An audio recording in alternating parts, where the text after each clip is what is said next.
Hello guys, this is R K Chauhan and you are watching Technocut. बहुत बहुत स्वागत है आपका हमारे इस यूट्यूब चैनल में। तो आज के इस वीडियो में हम लोग करने जा रहे हैं कंपैरिजन दो फ़ोन के बीच, और वो फ़ोन है Xiaomi Redmi 9 और Redmi 9 Prime। यहाँ पे पहला है मेड इन चाइना और दूसरा है मेड इन इंडिया।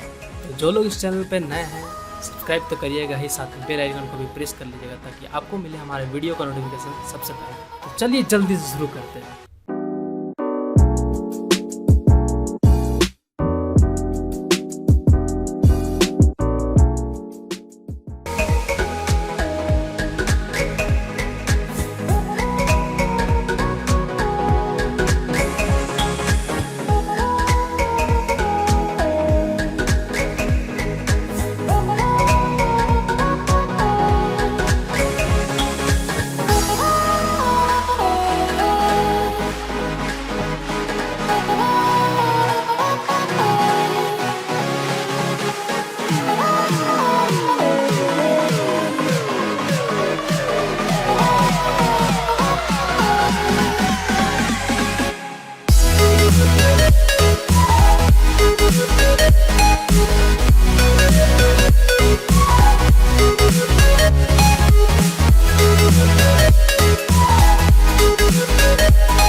with